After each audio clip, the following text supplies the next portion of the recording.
வணக்கம் நண்பர்களே, சுவாதன் சுய கிச்சனில் உங்களை அன்போடு வரவேற்கிறோம். இன்னைக்கு நம்ம பன்னீர் மட்டர் மசாலா எப்படி செய்யலாம் என்று பார்க்கலாம். அதற்கு முன்னால நம்ம சேனலுக்கு புதுசா வந்தவங்க மறக்காம லைக், ஷேர் அண்ட் சப்ஸ்கிரைப் பண்ணுங்க.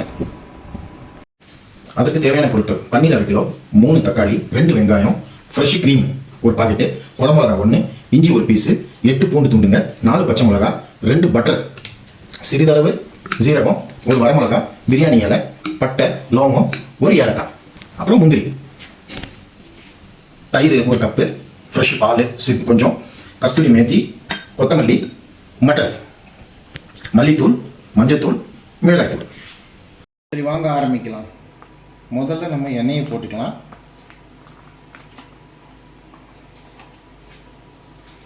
எண்ணெய் சூடானதும் பன்னீரை போட்டுக்கலாம்.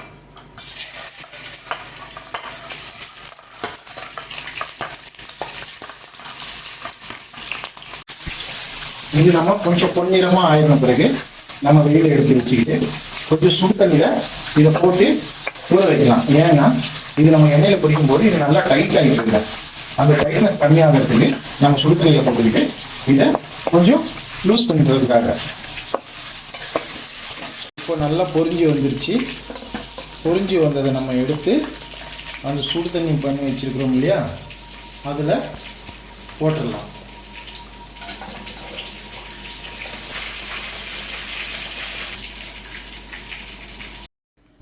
பன்னீர் பொரிச்ச எண்ணெயிலேயே சீரகத்தை போடுங்க. சீரகம் நல்லா வறுத்து வந்த பிறகு அதில் முந்திரியை போடுங்க. இப்போ முந்திரியை போட்டோம். முந்திரிக்கு பின்னால் அப்படியே நம்ம முழுசாக வெட்டி வச்ச அந்த 2 வெங்காயத்தை போட்டுக்கிறோம். அந்த 4 பச்சை மிளகாயும் சேர்த்துக்கிறோம். அதில் 8 பூண்டு விழுது, இஞ்சி கொஞ்சம் போட்டுட்டு நல்லா எண்ணெயில் பொன்னிறம் வரது வரைக்கும் வறுத்துக்குவோம். வெங்காயம் இப்போ வதங்கிருச்சு. இது நல்லா ஒரு தனி தட்டில் எடுத்து வச்சுக்கிங்க. வச்சுக்கிட்டு ஆறுன பிறகு இதை மிக்சியில் போட்டு அரைச்சிக்கிங்க. அதே மாதிரி 2 தக்காளி எடுத்து வச்சுருந்தோம் இல்லையா, அதை பச்சையாக அரைச்சி எடுத்து வச்சுக்கோங்க. இப்போ அதே எண்ணெயில் வரமிளகா 1, ஒரு பிரியாணி இலை, ஏலக்காய் 1, பட்டை 1, 2 கிராம்பு,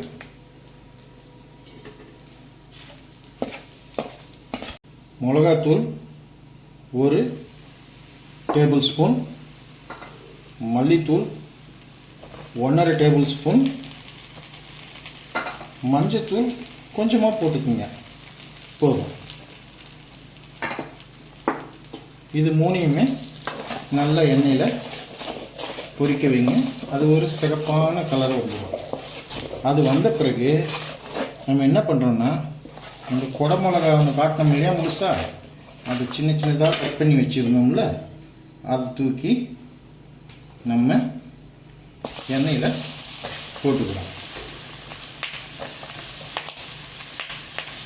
பிறகு நம்ம அரைச்சி வச்சுக்கிற தக்காளி ஜூஸை அதில் போட்டுக்கோங்க.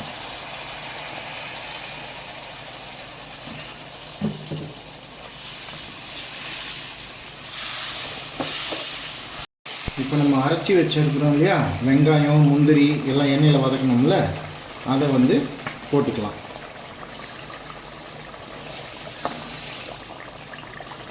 போட்டுக்கிட்டு அந்த பேஸ்ட்டோட நல்லா அப்படியே கலந்துகிட்டே இருங்க. உப்பு தேவையான அளவு உப்பு போட்டுக்குங்க. உப்பு கொஞ்சம் கம்மியாகவே சேர்த்திக்குங்க, அதுதான் உடம்புக்கும் நல்லது.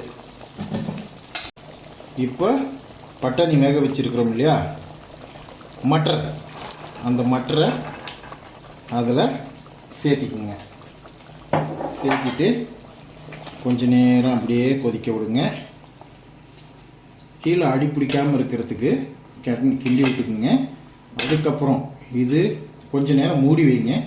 மூடி வச்சிங்கன்னா இப்படி கொதிக்குது இல்லைங்களா, அந்த மாதிரி 4 பக்கம் கொதி வர்றது வரைக்கும் மூடி வைங்க. இப்போ நல்லா கொதி வந்துருச்சு. நம்ம வெளில எடுக்கிறோம். வெளில எடுத்துட்டு நம்ம எண்ணெயில் பொரிச்சு வச்சுருக்கிறோம் இல்லையா பன்னீர், அதை நம்ம உள்ளே போட்டுக்கிறோம்.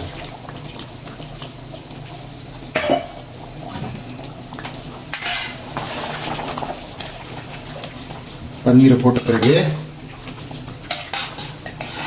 நம்ம இப்போ என்ன பண்ணுறோம்னா கச்சூரி மேத்தி இருக்குங்களா, அதை மேலாப்பில் அப்படியே பரவலாக தூவி விடுவோம்.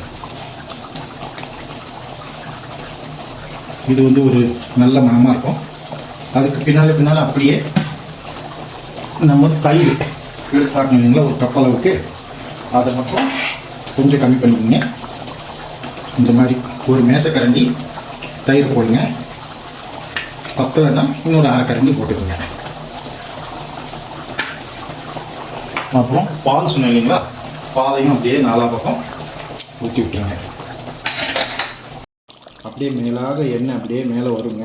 அப்படி வரும்போது என்ன பண்ணுறீங்கன்னா நல்லா கலக்கி விட்டிங்கன்னா தெரியும், அவ்வளோ அற்புதமாக இருக்கும். சாப்பிடும்போது பாருங்கள், அவ்வளோ நல்லாயிருக்கும். செஞ்சு கொடுங்க உங்கள் வீட்டில். எல்லாமே மறுபடியும் இதை தான் செய்ய சொல்லுவாங்க. எல்லாம் கறிலாம் மறந்துடுவாங்க. எல்லாமே இந்த பன்னீரே செய்யுங்கன்னு சொல்லுவாங்க அடிக்கடி.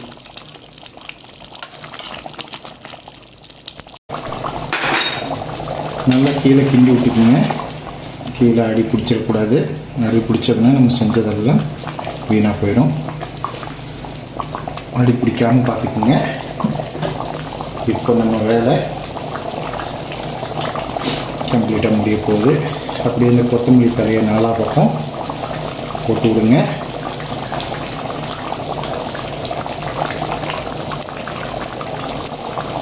ஸ்டவ்வை சிம்மில் வச்சுக்கிங்க.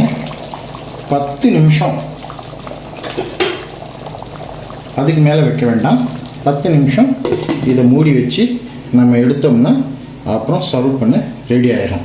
இதோட